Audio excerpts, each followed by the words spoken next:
Welcome. In front of me is an INFINIX Note 40 Pro, and today I will show you how you can hard reset this device through settings. So to get started, you will want to open up your settings.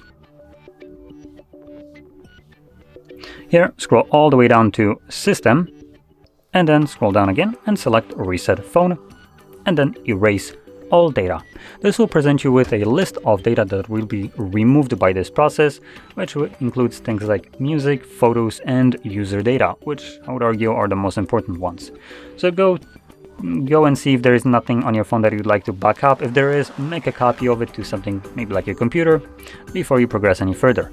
Now, assuming you have done so, or maybe you just don't want to, you can select Erase All Data, then erase all data once more, and this will begin factory resetting your device. This process will take about 2 minutes to finish up, and once it's completed, we will be presented with Android setup screen. So I'm gonna let it run through and come back once it's finished.